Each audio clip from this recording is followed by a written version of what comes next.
cold, brisk, foggy Monday morning. If you're joining us for the Upteens time, welcome back. And of course, as per usual, a very big thank you to our patrons who keep this project on the road, afloat, who allow us to travel and teach. And it's because of our patrons that we can teach exactly what we love, or I can teach what I love, and Jenlene can hang out and vibe with us and help me teach what I love, which is what we're going to be doing today. Just a quick announcement, which is that my ebook, The Hermeneutic Temptation, is going to be available for less than 2 weeks. So end of January. The book is going to be removed from Patreon, so it is still available until the end of January, January 31st. That's my book, The Hermeneutic Temptation, which is an introduction to Žižek, Lacan, Hegel, and Marx. If you'd like to read that book, it's 100 pages, so it's a pretty quick read. You can download it on Patreon as part of our top tier. That's the $25 tier. And you will also get downloads for the audiobook version of the book, as well as all the classes. Plus, by buying the book, you're helping me keep these classes free for everybody else, because that's our dream. That's our shared dream. Your dream. My dream is to be able to have all of these classes exist completely open access for everybody anywhere. On which note, if you are joining us from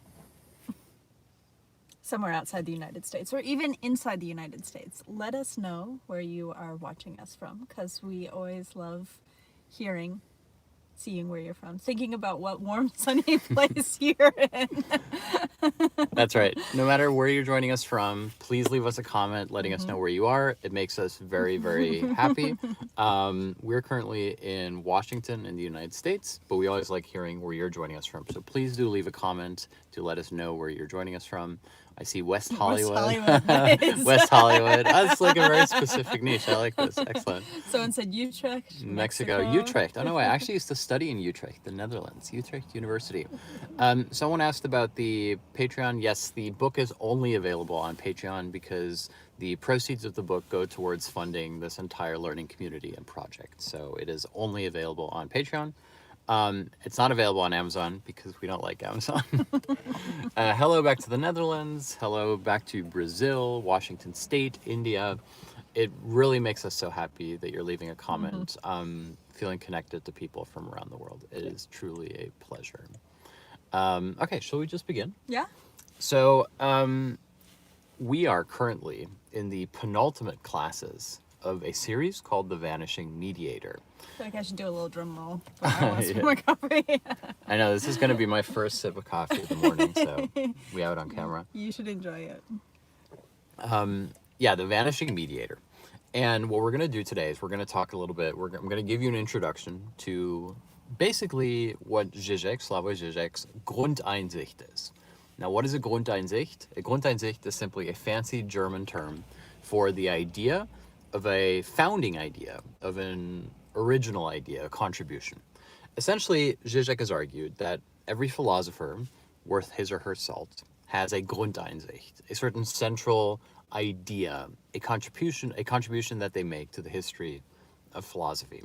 And then what a philosopher does is a philosopher spends the rest of his or her life simply repeating that Grundeinsicht from different perspectives. Which is also why when you read any Žižek book, literally you could pick up any of the books he's written, going all the way back to when he was himself still a student, you will find that the argument is roughly the same. It's just repeated in myriad different forms with different kinds of examples. But overall, he's repeating the same book over and over. Now, ordinarily, if he weren't a philosopher, this would be considered redundant. Why do you write the same book again and again? But for Žižek, he said that the task of the philosopher is to have the central insight, the Grundeinsicht, and to simply spend and dedicate the rest of your life to approaching that Grundeinsicht from many different vantage points. And so we're going to talk a little bit about what Žižek's Grundeinsicht is today. What is Žižek's central insight? What is the animating project of his entire philosophical edifice?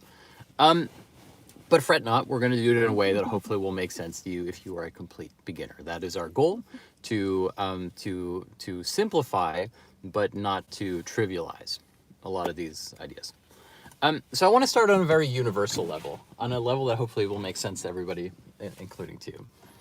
which is that to be alive, to be a person, is to be a negating machine. In other words, simply to exist means that you are negating air. You are taking in air, you are expelling air. Simply to exist means that you have to require a certain minimal amount of food, a certain amount of drink. And if you are like me, then you also need a certain amount of love and affection and attention in order to thrive and survive. In other words, we are a negating machine that doesn't just negate objectively, we negate subjectively. We have to negate through and with others. We spend time with others. We kill time with others. And one of the what Kierkegaard called a sickness unto death, i.e. life. One of the dilemmas of being alive, one of the challenges of being alive, which is of course also one of the beauties of being alive, is that you have to decide what to do with the time that is given to you. You have an awareness of being a finite being. You have an awareness that there's a clock ticking, whether it's a biological clock and you want to have children, whether it's the clock of ambition and you want to leave your mark on society, or whether it's simply the fact that, 3 hours have passed and you haven't eaten anything and you're walking to the fridge to get the next snack. In a sense, to exist, to be in the world, is to be a part of negation. You are a creature of negativity. And that doesn't mean that you're a negative person in a normative sense. It doesn't mean that you have a bad attitude or that you should manifest positivity. Instead, what it means is that to exist, to be a positive entity, is predicated on a certain negation. Passage of time is the negation of time. Consuming food is the negation of food into your body. Being with others is the negation of attention that you give to other people. And so the entire process of being, what you experience as being in the world, as existing, which is a positive thing, happens through the process of negating. And on a very elemental level, the idea of who you are starts with an idea of who you are not. And in order to understand who you are not, you have to first understand that you are not yourself.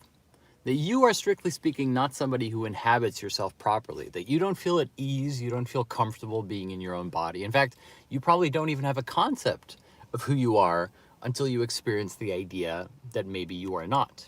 You are not X, and what are you? This is the central existential question, but also the question of all existence. Who am I? What am I doing here? What is life for? And what am I to others? Essentially, right? Mm-hmm. This is all pretty straightforward, like philosophy 101 stuff, I think.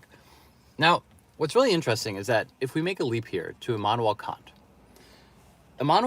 essentially is thinking about negation.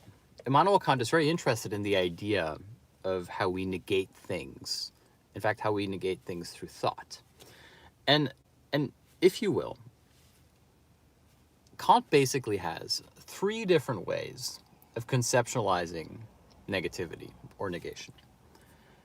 On the one hand, Kant conceptualizes the idea of contradiction, opposites, where you have 2 positive entities that clash. For example, if you and I were to have a fight right now, we would be clashing. However, strictly speaking, if you make love, you are also in a situation of opposites. You have 2 people meeting to make love. And so whenever 2 positive entities participate in an act of negation, in other words, an act of contradiction or opposition, we have a Kantian opposition. 2 positive forces engaging in a negative encounter. Again, it's really important to note that this is not a negative encounter in a normative or moral sense. I'm not saying it's a bad encounter. I'm simply saying that it's a process of negation. Now, the second type of negation that Kant has is what you could call, there's like a giant truck next to us. Well, can I just ask a quick question about negation? It's not negation in the sense of removing something in the world. In other words, I have a cup of coffee and I consume it and it no longer exists as a cup of coffee. That would be a form of negation. Okay. Yeah. Is it negation because something disappears? So let's say you give a concert, for example, or you write a book Is that an act of negation? All living is an act of negation. Okay. Simply being. For example, let's say that you stopped doing stuff and you just sat on a rock for a while. The world would still be moving. Mm-hmm. You would still be spinning in space. You're sitting on a space rock moving throughout space. And so you can't opt out of the process of space passing, of time passing, of movement. Mm-hmm. In fact, the very fact that your heart is beating means that there's blood pumping throughout your system. You're constantly in what, hippies would call a state of flow. But a state of flow is essentially a state of negation. And this is also why Jacques Lacan says that the dilemma of being alive is that even if you deny the body, even if you say, I'm going to opt out of this passage of time, of this passage of negation, the best you can do is to become denial embodied. You become a signal of your own non-participation. Mm-hmm. You become anyway, this is fine. For those of you watching, I don't think you can hear this, but there's like a giant truck next to us that smells of white supremacy, and it is running its engine, and it's really, really loud. So we just have to put up with that. Okay, so what I was trying to say is that Immanuel Kant has essentially three types of negation. He has the idea of the opposition or the contradiction. Mm-hmm.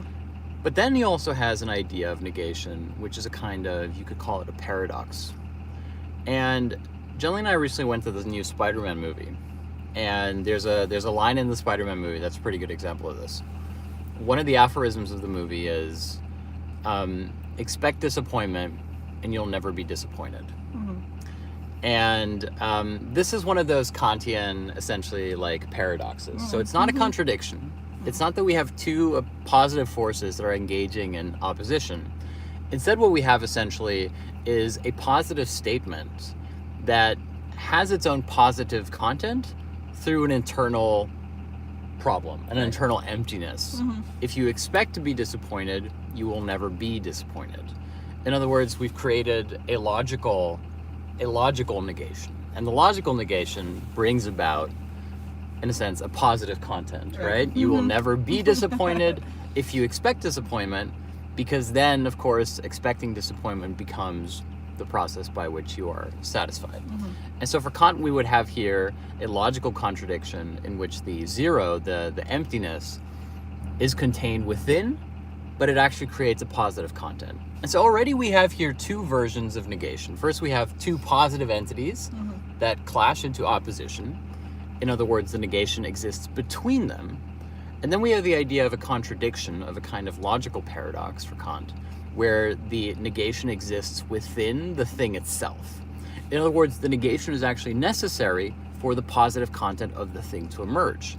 If you expect disappointment, you will never be disappointed. It only works because it doesn't work. Right. And so we have negation internalized here instead of a negation between two things. Now, I think it's helpful to point out the difference between like a paradox and a contradiction also. But yeah, thank you. Do you want to? No, I think you're illustrating it. Yeah, I mean, there's a contradiction embedded within the paradox, right. Of course. And so this is where we get to Kant's famous third idea, which is what those of you who are into Kant will probably be most familiar with, which is the idea of the antinomy. And the antinomy is a form of negation, a form of negativity that encapsulates the previous two. Now, what is an antinomy? Strictly speaking, an antinomy for Kant is something which can be thought, but which can be never turned into an object. For example, the idea of God, the idea of a soul. There are certain things for which we have concepts, except just because we have a concept of it doesn't mean that we can hold it in our hand. It doesn't mean that we have a discernible, objective version of it. And so Kant identifies a kind of negation within this, where he says that there are things that exist only on the level of the concept, but they don't exist on the level of the world. In other words, they exist only on the level of thought. And so when you look at three types of negation, we have here again, we start with the idea of the contradiction, where we have two positive substances, objects, things that exist in the world that clash, and through their clash or coming together have a negation. This is almost like the classic Maoist idea of negation, where all historical progress is simply the unity of opposites, And then we have the idea that we have a paradoxical negativity, which is something that contains negation within, but thereby produces its own positive content. For example, the expression, expect disappointment and you will never be disappointed. And then the final part, the antinomy, is something that exists only in non-existence, something that only exists on the conceptual level.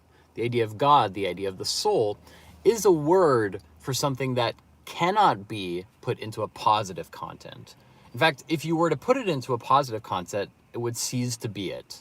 If you said, here we have the soul, here we have God, it would cease to be God. In other words, something that exists only throughout a kind of constitutive negativity. It exists only on the level of not being positivized or symbolized in any sense. There's an episode, no one will know this show, but there's a comedy TV show called The IT Crowd, a British comedy show, in which at a certain point, a young woman is made the head of the IT department, even though she knows nothing about computers. And so in order to impress her bosses, she says, well, now that I'm the head of the IT department, I want to show you something really special. We're going to have a big presentation, because she has to present something, except she knows nothing about computers. And so she says, I'm going to present you the internet. And all the bosses are like, oh my God, this is amazing. We're going to see the internet, this thing we've heard so much about. And so she puts together like this big spectacle where she's going to unveil the internet. And of course, something has to symbolize the internet. It could be a modem, it could be something, but even that would just be a component of the larger concept of the internet. And so in front of a room of businessmen, she essentially has like a magic box that she has been given, that she doesn't really understand. And so it's sort of a double joke that not only does she not understand the internet, she doesn't understand this box she's been given by her employees. There's actually an IT Crowd joke in the comments here, which is pretty good. Yeah. Hello, IT. Have you tried turning it on and off again? And so she unveils this box, which is the internet. And of course, I mean, spoilers for the gag, what ends up happening is that through an error, the box falls on the floor and everybody thinks the world is going to end, etc. The problem here is a distinctly Kantian one, which is the problem of how do you materialize something which only exists on the level of the concept. Now, of course, those of you who are into IT will immediately tell me that, you know, the internet is not God, it's not the soul. But if you think about the way in which most people interact with the internet, it might as well be. It's sort of similar to how people interact with the idea of, you know, light coming through the light bulb or water coming through the tap. It's something that we don't think of as having a material process. Of course, this is where you can already suspect what the Marxist hermeneutic is. The whole Marxist operation within philosophy is precisely to say what appears to you as something that exists only on the level of the conceptual, like water coming through the tap, light in the light bulb, internet on your device, in fact, has a material basis that is obscured from you. And so what you should investigate are the conditions of possibility by which it appears as ideal when it is in fact basely material. That's one of the Marxist operations. Now, it's really important to note here that what makes Kant a really interesting philosopher is that the entire premise of the Kantian turn is to say, let's go away from just thinking about the ideal. Let's just go away from saying we have to go out of the cave, we have to find the ideal form, we have to find, you know, this transcendental thing. Instead, what Kant is interested in are the conditions of possibility of knowing the ideal. In other words, he's not so much interested in let's describe the ideal, let's describe the truth. Instead, Kant is interested in, well, how would we get there? What would be the process of thinking the truth if it were to exist? And so he's looking into the conditions of possibility for reason to assess the idea of truth. Now, as we've already talked about in this series, and if you can go back to IGTV or if you download them on Patreon, you'll know that I usually refer to this as the Kantian cop-out, which is that, I know it sounds too clever by a half, but it's basically the idea that Kant begins undermining the transcendental idea by thinking about how it would be achieved, and yet he remains a committed transcendentalist. He remains committed to the idea that it can be done. He just doesn't know how it can be done. But there's the beginnings of an idealism. The beginnings of the idealism is non-transcendental. In other words, if transcendentalism is the idea that there's a higher sphere of the absolute and if only mankind can pierce into that sphere, can exit the cave, mankind will be enlightened. It's only through the Kantian turn that we start realizing that instead of a transcendental sphere, there is an idealist sphere. In other words, that the idea of the absolute has to be made manifest within the subject, the thinking subject himself. Now, for Kant, reason, the thinking person, the living person, the breathing person, the negating person, is the limit of that. We are our own barrier. We cannot access the transcendental level because we exist, which is a paradox, of course. We need to get there, and yet we can't because we need it.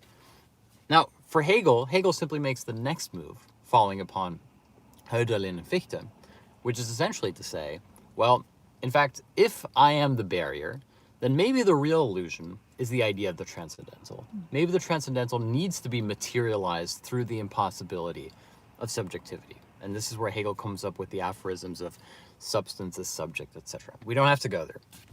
What's interesting here, because we're still talking about Žižek, if we take the Kantian idea of 3 levels of negation, we have the antinomy, we have the paradox or the logical contradiction, and then we have the opposition, which is a kind of formal contradiction. 3 types of negation. What Žižek has done persistently is to say, what if we applied psychoanalysis to the Hegelian question, to the Kantian question? And of course, in that sense, also back to Marx. And if you think about Lacan, one of the most famous ideas that Lacan has is the triad. It's the division between the symbolic, the imaginary, and the real, which we've alluded to in these classes, but we've never really formalized. So hereby, the symbolic, the imaginary, and the real. For Lacan, the only way that you become aware of yourself, the only way that you realize that you are a person that exists in the world, is through what he calls the mirror stage. And the mirror stage is when a child is confronted for the very first time with their own reflection. With their own reflection in a mirror, or, I don't know, a window, or if you live in the United States, you will find yourself seeing yourself through car windows quite frequently, which I'd never experienced until I lived here. I was afraid you were going to say, like, security camera. No, but the thing about the security camera is it looks at you, but you don't get to look back. But you don't get to look back. Yes. Exactly, you don't get to look back. In fact, I believe that most security cameras are not on. They're just there so that you know they're there, but you don't have to turn them on necessarily, which is, anyway, we don't have to go into that. So for Lacan, you only become aware of yourself as a composite through the mirror. And this is really crucial. It's not that we don't know we exist unless we look into a mirror. I mean, that would be dumb. As soon as you exist, you're aware of your own consciousness. You are conscious. You see that you have hands and arms and yeah, it's like maybe I can't really see my own nose, but I'm aware that I have a nose. This is one of the first thing a child learns is, little songs and names for identifying the body parts. Mm-hmm. And yet, according to the idea of the mirror stage, the child doesn't become aware of the composite of their body until they see it reflected, until they bring it all together. In other words, we know ourselves, but we don't have an idea of ourselves. And the word idea is crucial here because, again, idea isn't just a concept. Idea is also an ideal. In other words, when you see yourself in a mirror for the first time, according to Lacan, what you end up with is not just the formation of the ego, an idea of self, but an ego ideal. In other words, an ideal image of me. Now, this doesn't just have to be an ideal of I want to look like Angelina Jolie or something. It's specifically an ideal, which is that this is how I exist to others. Because one of the problems of existence is that you're aware that you appear to others differently from how you appear to yourself. And yet, strictly speaking, you don't appear to yourself. There's a sort of blissful ignorance to being unaware or not self-conscious. And as soon as you realize that you appear to other people, no matter how indifferent you are to it, you realize that you have some form of agency over how you appear to other people. And so as soon as you know that the other exists, you're already trapped. And this happens as soon as you know that you are your own other. As soon as you look in the mirror and you realize that there is an other of you, a composite, an ideal version of you. Ideal not because they're perfect, but ideal because they represent you as a whole. In other words, when you're engaging with yourself, when you look at yourself, it's composites, it's parts, they're particulars. I know that I exist, but I only experience myself as particular subsets: arms, legs, nose. When I look in the mirror, at least if it's a full body mirror, there's the already sort of imaginary relation to myself as an image, myself as an ideal. And this is how we have to understand why Lacan links the mirror stage to the imaginary. Mm-hmm. In Lacan's triad of the imaginary, the symbolic, and the real, the imaginary is the formation of the ego ideal through the mirror stage. You encounter yourself in your own reflection, which means that now you relate to yourself on the level of the imaginary. I imagine that I am the person in the mirror. I imagine that I am the person looking back at me on my cell phone. I imagine that there is a version of me that can be conceptualized outside of me, and the closest I can get to it is seeing an image of me, or a reproduction of me, or a photo of me. For example, when somebody else takes a picture of you, and especially if it's an unflattering picture of you, you will have realized that your imaginary idea of how you look and how you appear to others can be vastly distorted. In fact, it can be a totally terrifying experience, a really unnerving experience, to look at a picture of yourself that you don't like and to walk around thinking, shit, this is how I look to other people. And then the only cure for it is to find another picture that you like, and then you imagine that is the version of you. We become this imaginary version of ourselves. And this is also one of the funny things about looking at a photograph, where sometimes over time, it doesn't look as bad. Like in the moment you think this is a terrible picture, and then you go back to it, like let's say 2 years later, and you think, oh, I actually looked okay. Well, the reason you think you look okay is because now you're not looking at yourself as an imaginary other, you're looking at yourself as a symbolic other. In other words, this is the person I represented at that point in time. Mm-hmm. And we're much kinder to our symbolic other than we are to our imaginary other. Because the imaginary other is a person you carry around with you right now, all the time. It's how you conceptualize the idea of you apropos others. Okay, the imaginary. The imaginary is linked to the ego ideal. It is linked to the mirror stage. So far, so good? Yeah. Is any of this interesting, or is that super yeah. No, okay. It prompted me to think Thanks, for a very long time, an embarrassing length of time. I was convinced that Juliet and I were the same height. It was impossible for me to imagine. And Juliet is quite a bit taller than I am. And I did not believe it until I saw it in photographs. Yeah, you were so in denial. denial. Standing in a mirror next to each other. You're so in denial. I'm still kind of and in you're denial just like, about it. This is like, and you'd think that the picture was false or the mirror is wrong. Like my posture was bad. I think we all know that your stature is much larger than mine. Perhaps not your height. Okay, so that's the Lacanian idea of the mirror stage, and which he links to the idea of the imaginary order. Now, what is the symbolic order? The symbolic order is when you appear to others, when you identify as being within the world. So the imaginary is me, I equals I. It's you looking in the mirror. The imaginary is a tautology. It's essentially just you and you. The symbolic is when it's you versus another. Whether it's the other in society, how others perceive you when you talk to others, whether it's the other even that you communicate with online, whether it's the other by means of your professional pursuits. Every way in which your being becomes inscribed into the societal system is an engagement, an encounter with the other. And of course, for Lacan, the other is very much something that structures how you think of yourself. Now, on a very basic level, you could say, I'm a father, I'm a lover, I'm a teacher. You could say all those things about yourself. It's like you go on a politician's profile on Twitter and they want to seem like a real person, and they say something like dog lover and baker of pies and stuff like this.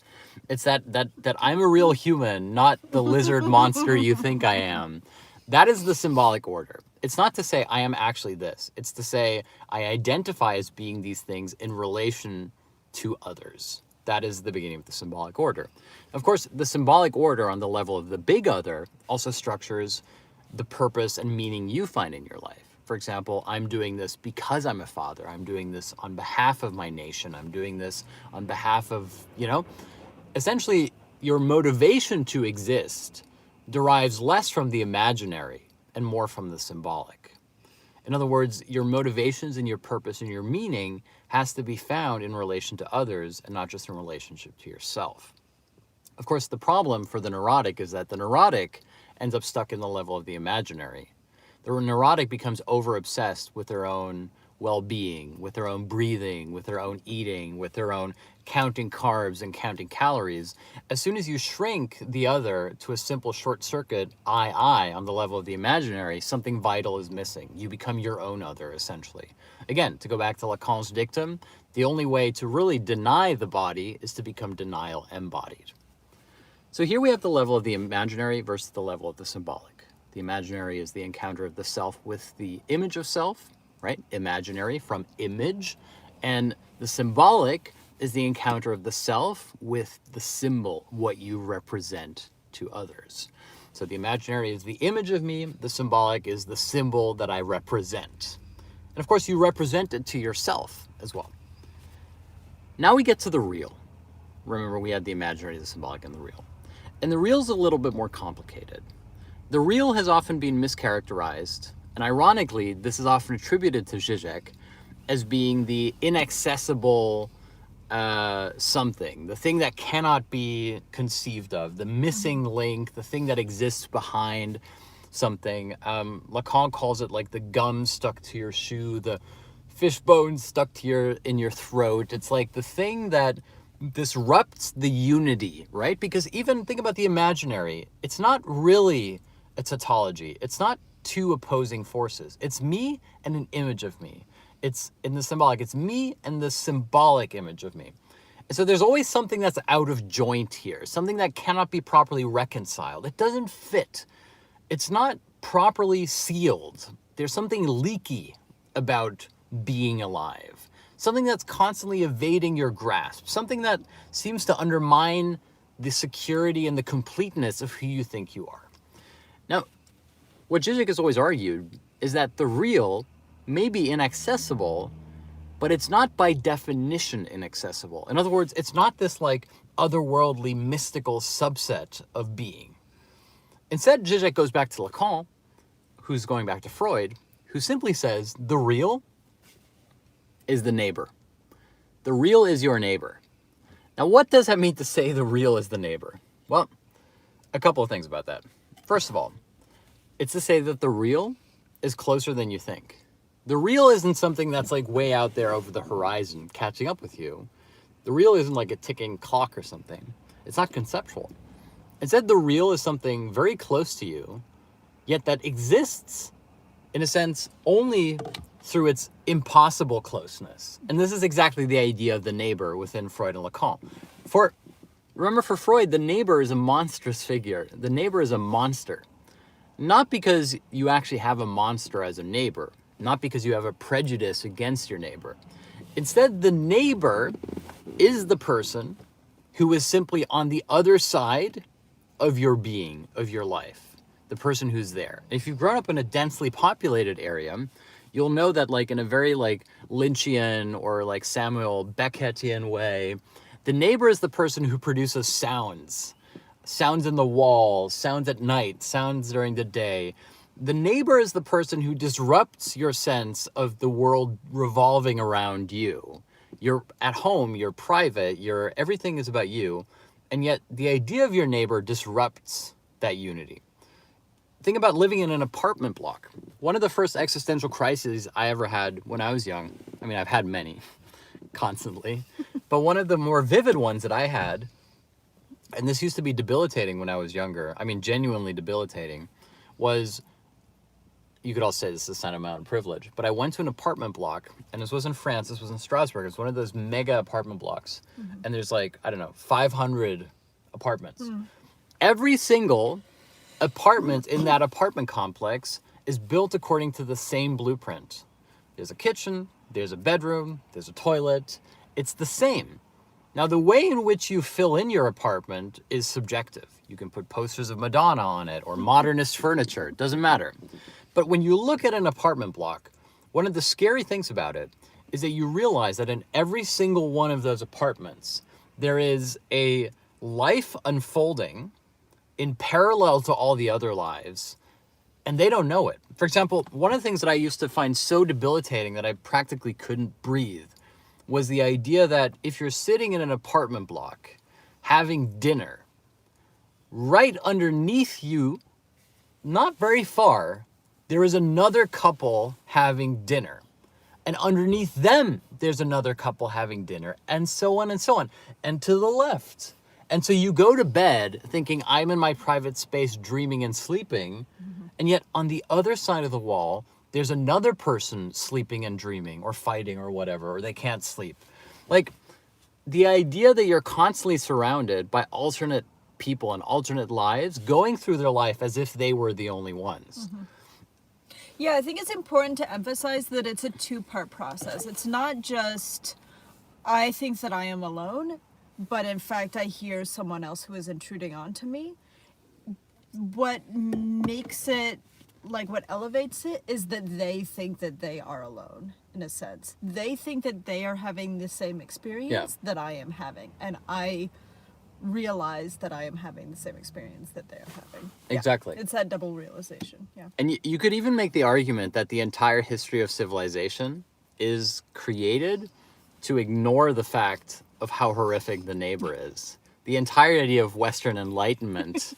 Now, of course, you know, the hippie communist will be like, well, you need empathy and collectivity, and the problem with Western society is individualization, and what if you just went to your neighbor and you offered them cookie, etc. No, all of those would be coping mechanisms with the horrific substance of somebody else who is entitled to their own subjective life that is not part of your life. In other words, you are not the main character of the story. And what's important to note here is that the idea of the neighbor here is the reason the neighbor is uncanny, the reason the neighbor makes us uncomfortable, or at least makes me uncomfortable, has nothing to do with the fact that you don't like people or that you don't like other people. And has everything to do with the fact that if you think about the neighbor, the very idea of your own self starts unraveling, because you start pointing towards the truth of what you experience as you, which is that what you experience as you is simply a mediation of your ego ideal through your reflection, which is a mediation of the idea of you in the symbolic order. In other words, that there is something of you that is more you in them.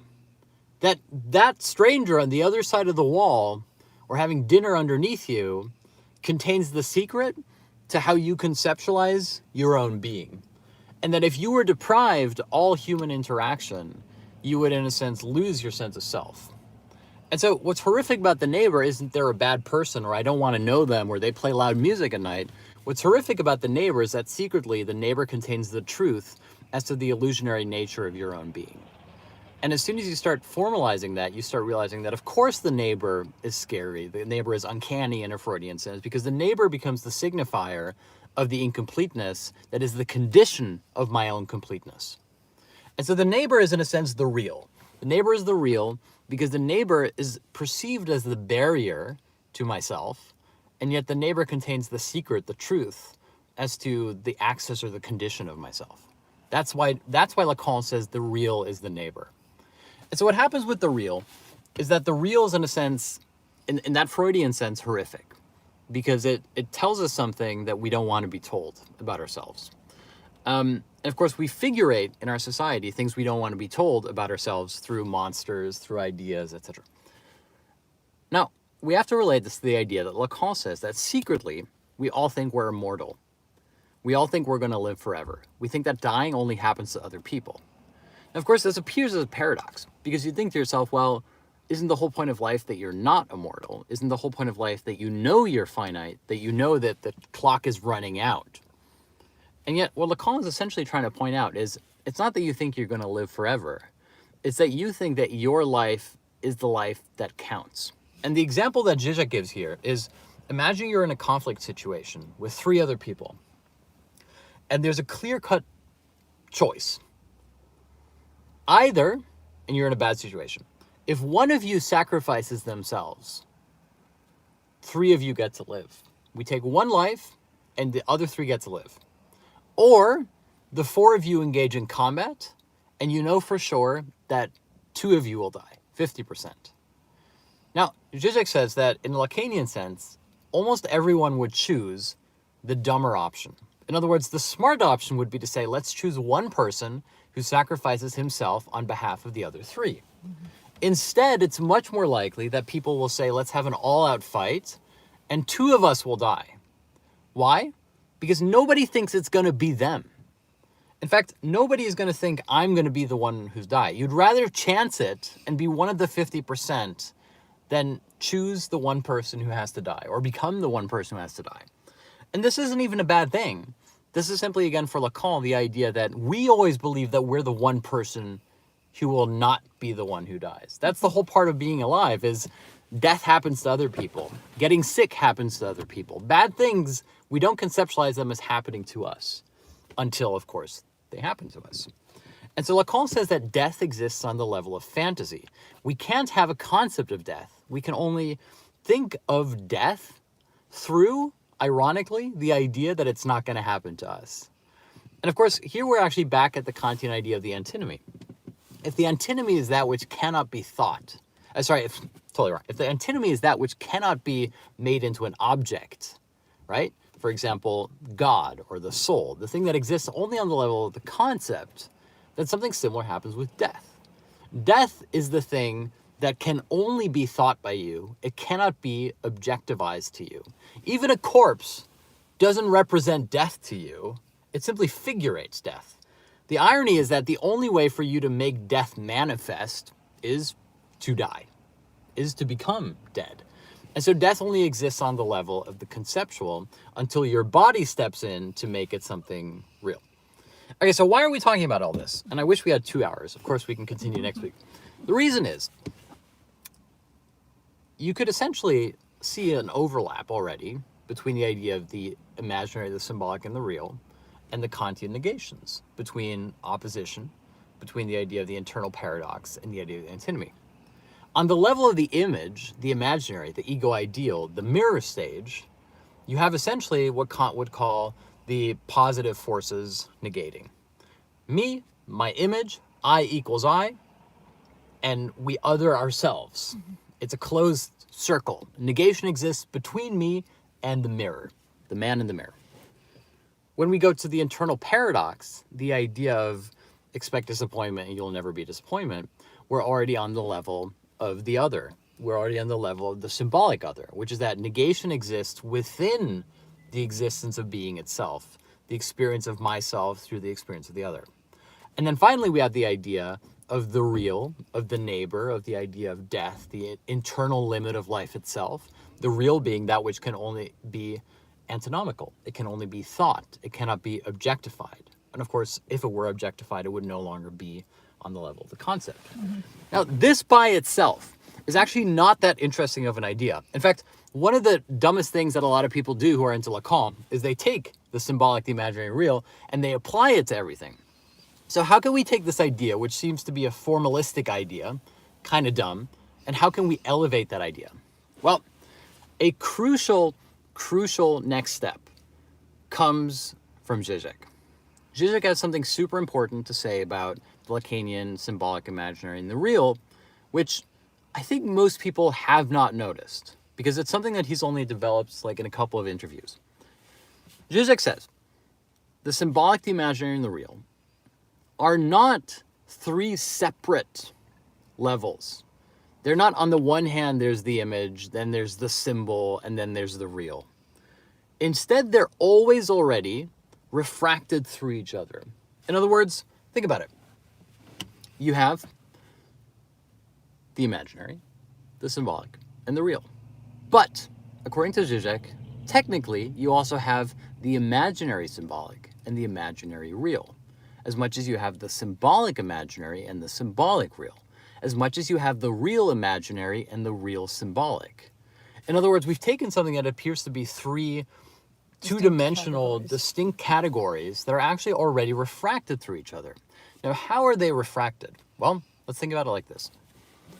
If the symbol, and I need to make sure that I get this right, and if I don't, I don't.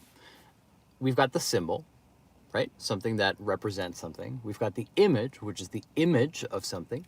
Now, what's the difference between a symbol and an image? A symbol is, in a sense, something that is a metaphor for something.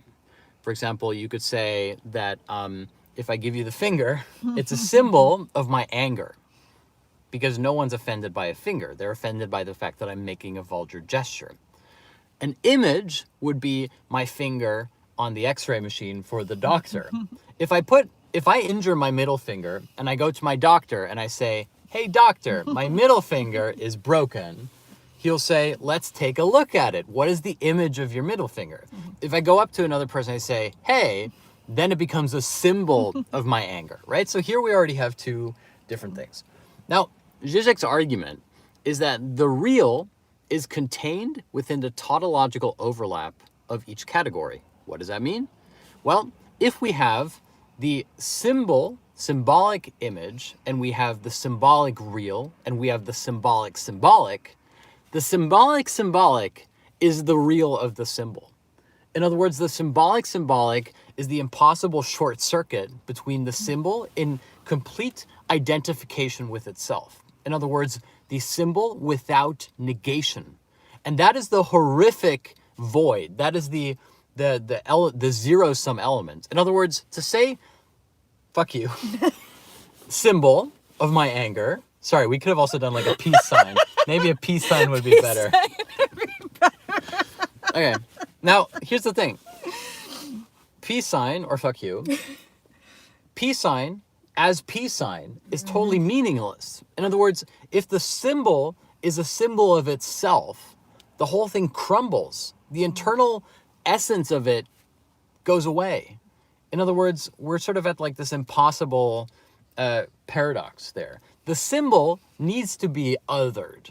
So the symbol is nothing. It's the void. It's the real of the symbol. It's the thing that, the emptiness underlying it. Then we have the idea of the symbolic imaginary. What is the symbol of the imaginary? Well, the symbol of the imaginary is simply the idea of like a mathematical formula, right? Think about a mathematical formula when you're in school. It represents, like, I don't know, apples and oranges. It represents physics, but it's just numbers. It's just an equation. In other words, the symbol of the imaginary, the symbolic imaginary, is the level of like a formalization of something that exists conceptually speaking. For example, a physical mathematical formula. Then we have the idea of the symbolic real. The symbolic real is the thing that you can't put your finger on properly. Something that represents something, but you don't know what it represents. In other words, the internal kernel of representation itself. This is the revolutionary component. Something that is a symbol, but it hasn't yet been symbolized. Think about during a protest when people like take over a square. Think about when a flag that hasn't actually been colored in yet. Think about something that is a symbol of its own potency. And so a symbol, a tautology, breaks down into meaninglessness. It's a void. A symbolic real is something that contains the own potential of its future symbolism. It's pure symbol. It is the unsymbolized, as of yet unsymbolized symbol. And so if you think about it, this is like totally crazy, but like it's really important here. And the same can be said about the imaginary. We have the imaginary, the image as image. We have the imaginary symbolic, and then we have the idea of the imaginary real. Now, the imaginary symbolic is the way in which something becomes symbolized. In other words, for something to be a symbol, it has to be a symbol of something. For example, peace has to be a symbol of human community, which can only be thought of on the imaginary. And so it has to be related. Symbol has to be a part of image, and image has to be a part of symbol. Otherwise, it becomes image, imaginary, which again is a short circuit. It's a void. There's no meaning there. And of course, this is also where the imaginary real comes in, which is, to give again like kind of a negative example, if someone's being really racist and they're like, well, I don't like this person, but I can't really say why. I just don't like them. That is the imaginary real. It's there's something, but I can't say what it is. For example, if you go to the one of the Kendrick Lamar albums, Yes. I forget which one it is. It has the really good opening where it's like a news commentator. Yeah. Do you remember what it is? She says, I don't like this. Yeah, there's like a news commentator, kind of like a bit of like a Fox News kind of voice. And the album starts, she says like, I don't like it. The I don't like it is the imaginary real. It's there's something I don't like about it, but I'll never tell you what it is because I can't tell it. That's also why it's so funny when it's people... It's also a discourse about female politicians. Yeah. She's so shrill. She's so angry. She's so... I can't put my finger on it, but she's so unprofessional. She's so... Right? Yeah. That's exactly what it is. It's the imaginary real. It's you're not saying you're not saying it out loud. And that's the imaginary real. It's basically there's something, but I can never properly symbolize it, nor can I formalize it. It exists purely on the level of my I don't want to symbolize it. And so the point that Žižek is trying to make here is that rather than saying that we have a formulaic system of the imaginary, the symbolic, and the real, in which you have the image, the symbol, and the real being the underlying impossibility, the real is already in the image. In other words, the image is already an image of you in the mirror. It's already filling up an impossibility, an impossible reconciliation. And so the real is already in the image. In the same way that the real is already in the symbolic, and that the symbol is a symbol of something which was already something that was incomplete. In other words, if I am my image in the mirror, which is the illusion of completeness based on incompleteness through tautology, then the symbol becomes something that retroactively suggests that there was a completeness that wasn't there. In other words, the real isn't external. The real isn't like out there. The real is already constitutive within the idea of the image and the symbol. And so the imaginary, the real, and the symbolic, rather than being a two-dimensional system of apply this to X, it's a three-dimensional system in which each of them is already refracted through the other. The symbol is already the result of the real within the image. The image is already the result of the real within the symbol, and the real is the result of the symbol and the image's real being patched up, essentially. I know this is like very technical. No, I'm with you. Okay, so why is this important? Well, if we take that insight, the three-dimensionality of the symbolic, the real, and the imaginary, you can see how that then relates to Kant. The idea of negation and subjectivized negativity, either through two opposing forces on the level of the image, on the level of internal contradiction, or on the level of the antinomy, which I'm equating somewhat facilely to the real here, which is that it's not that we have opposing contradictions, internal contradictions, and then we have things that are their own contradiction. It's that they're always already mediated through the other. That two positive forces clashing in opposition and contradiction is already the result of the internal mediation of what makes that thing appear positive, which is a logical paradox predicated on the antinomical feature of it is only a positivation of its own negativity. That's super abstract, but basically what I'm saying is that there is no such thing as two positive entities a priori that can clash. The positive entity exists only because of the retroactive papering over of the internal constitutive negativity of what Kant calls like the paradoxical contradiction, which itself rests on the impossible transcendental category of the antinomy, the soul, God, etc. And so in the same way, it's not that we have the antinomy, which is the marker of the transcendental substance, versus the internally inconsistent substance versus the positive substance. It's that the positive substance is a symbolization of a constitutive negativity predicated on the impossibility of the absolute substance as such. Now, again, I know this is like really technical, but this is why we're at the end of the series here. What Žižek is essentially pointing out is that there's a dimension that can be applied to Hegel and Kant, which is the dimension of the death drive. Žižek's entire operation, he's very explicit about this, his Grundeinsicht, the thing that he does over and over again, is to simply take the Freudian principle, which Lacan radicalizes, of the death drive.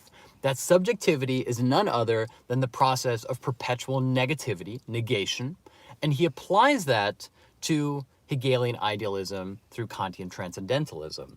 And so what we've done in the class today, we've pointed out how you can already find the kernels of that through Lacan's symbolic imaginary real within the Kantian idea of three categories of negativity or negation.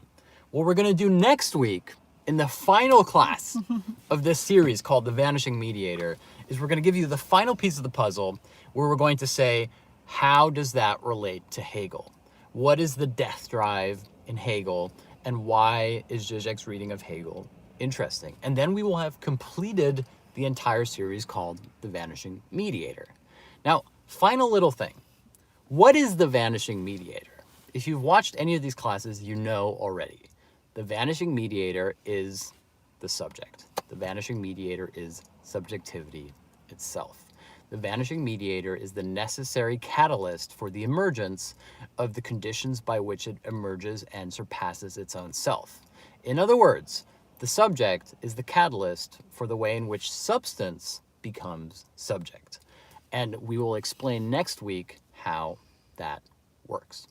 On that note, thank you guys so much for joining us here today. Thank you, Jeneline. I know we went like really technical, but like I hope it was fun. No, it was fun really for me. Useful. Sometimes these classes are like a little bit more abstract. Sometimes they're a little bit more poppy. Today was a bit more high theory. Thank you for indulging me. Quick note. My book, The Hermeneutic Temptation, which is based on my previous series, An Introduction to Žižek, Lacan, and Hegel.